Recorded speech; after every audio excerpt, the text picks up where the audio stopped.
Welcome back. Nick and Lex here. Hey everyone. How's it going, guys? So today Woo! is Canada Day. Yes, and we're gonna do a request for our friend whose name is Frank, and he lives in Canada. And I know, yes, you requested the song "Live in Cleveland," but we are. We're gonna do that eventually. Well, yeah. And you did suggest it as part of a 2 for Tuesday, but there's a lot more that we can do that way. So today we just wanted to do the studio version of Working Man. We want to listen to it the way it was like first recorded without Neil, and we just want to have that experience. But we will do the live version, we promise. So without further ado, let's get into it. So this is from the self-titled album Rush from 1974. Their very first album. Outing, yeah. Yes. Okay. Good. So last song of the first album. Woo! Exciting. Let's do it. Let's get started. Okay. I just got it closer because it was a little far. Apart. I don't know why. Let's see. There we go. Okay. 1, 2, and here we go. Okay. So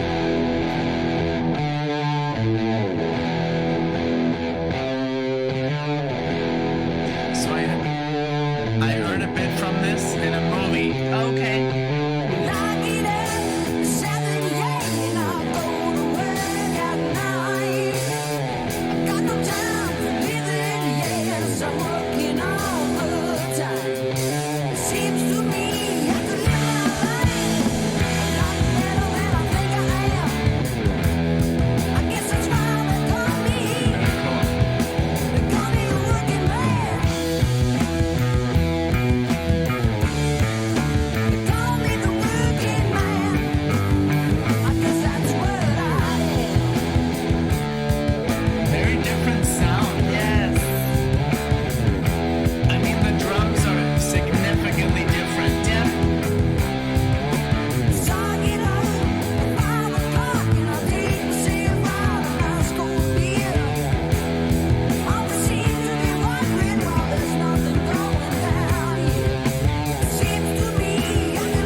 shirt.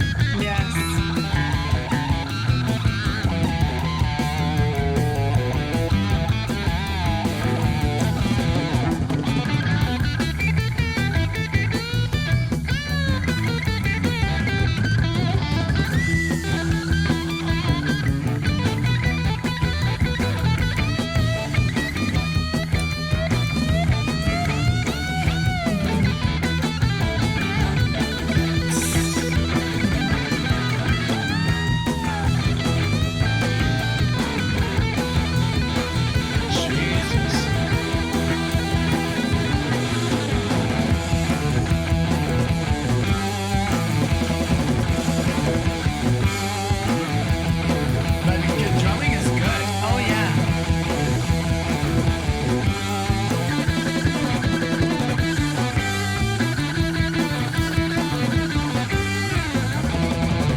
Just like the way he pronounces the words. I love that. His voice is so high and so young. It's so special.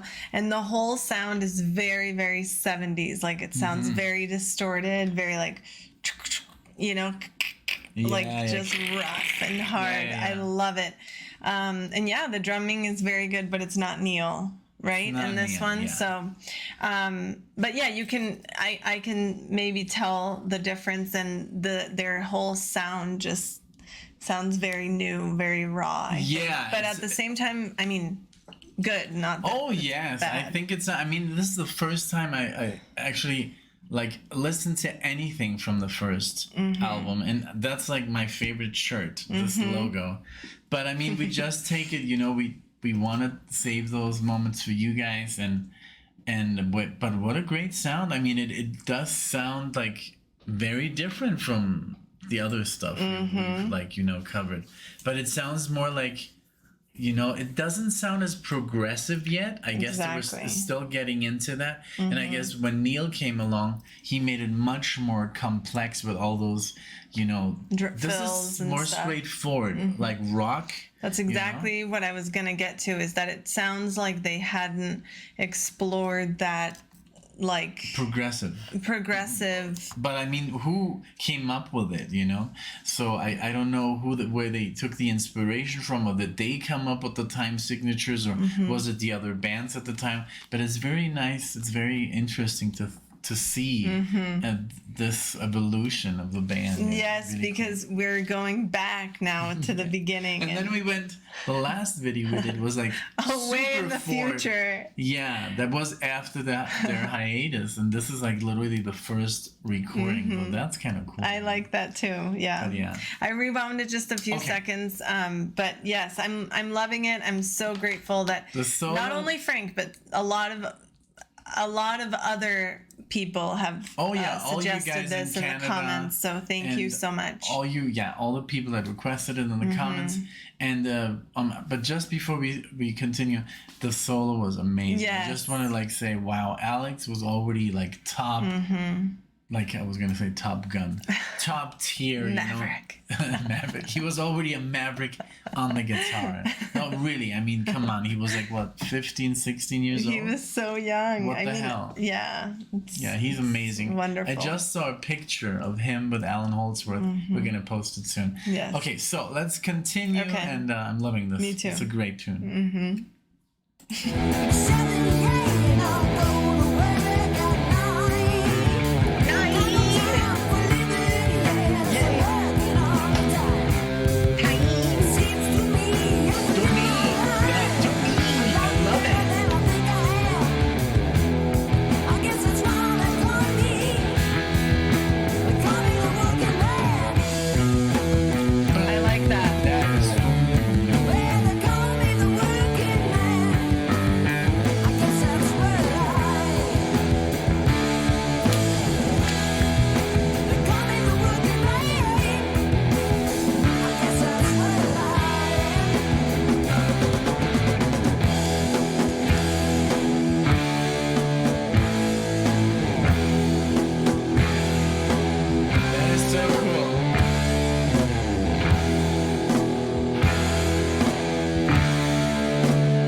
You're right. Wow. That was a great album. I'm so happy. Yes, I'm so happy. Sorry. But I've been literally like studying, not to interrupt. But I love that we did this first than the live one. Yes, it would me have too. Totally ruined this experience. Yes, because here we'd be listening to it without Neil. Live, we'd be listening to it with Neil. And also, I wanted to listen to it how everybody listens to it. Exactly. That's what we always say if you're new to the channel is we like to experience the music the way that you experienced it. And I'm sure the first time that you heard A Working Man wasn't live in Cleveland or watching them on video. Maybe it was the first time you were listening to them. I mean, this is their most listened to song of the album. I don't know if it made it on the radio because it is their longest song.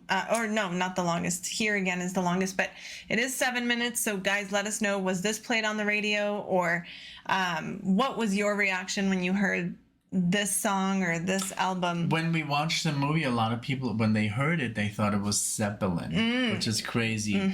But because, I mean, Geddy's voice is so much higher and they got a lot of power. I mean, yes, I can see the comparison with like Led Zeppelin 1. Yes, especially this album. I don't know if I would say that about like any other Rush album, but this one sounds very 70s, very... Exactly. 70s. Like hard rock, like distorted blues, maybe. But yeah, after this, I think, I don't know what came after this, but they became so exceptionally different that you can't compare any band with them. No one. Maybe the new bands that came like in the 90s and 2000s that are prog, but this was unique. So after this was Fly By Night. Fly By Night, and then Caress of Steel. That's where Neil entered. And then they did 2112. Okay. So wow. But yeah, great. Amazing. Thank you for the request. I hope you did enjoy. Thank you, Frank. Happy Canada Day. Happy Canada Day, We're gonna eat a lot of what's Canadian food? Maple syrup. I actually bought maple syrup today, and I posted it on our story. But maybe let us know what's a typical Canadian meal, like like in England, if maple syrup. like a shot, like maple syrup. No, there was when I was like looking for things to post about Canada Day, one of them said, "Come for the views, stay for the syrup." Like, oh my god. So that reminded me that I needed to buy some, so I bought some. But thank you so much. This was really a lot of fun. One last, because I know she has to leave. The movie that I watched, it has an only soundtrack of Rush, is a new movie with Peter Dinklage, the guy from, I think it's Dinklage, right? I think so. From Game of Thrones, and then Fanning, Elle Fanning, and it's basically a end of the world movie, but it's not so dramatic. It's on HBO, or I don't know. It's called, I guess, We're Alone Now, and it only has a Rush as a soundtrack. Check it out. That is so cool. I love that. Oh, and my dad, also talking about Rush, my dad said that he works in a hospital setting, so he said he got to observe a surgery, a transplant, and the surgeon, he's like, usually the surgeons get to like obviously choose the music, and he's like, sometimes it's like horrible music that like I don't like, and he's like, but this surgeon said, this is what we're listening to. I don't care what anybody says. This is what we're listening to. And it was the Spotify playlist of This Is Rush. And my dad was like, yes. So yeah, just wanted to throw that in there. On your brain while listening to like. So next time, if you're ever getting a transplant, or you know someone who's getting a transplant, maybe your surgeon is listening to Rush. But I thought that was great. But thank you guys so much for all of your support. A shout out, yes, to our Canadian followers, but also a shout out to all of you who have loved and supported us throughout this Rush journey. We're definitely going to be doing more. Of course, as always, there's a lot of stuff a lot of holes that we've dug that we have to go deeper into. But thank all of you for your love and support, and we hope to see you all in the next one. Bye, everyone. Bye.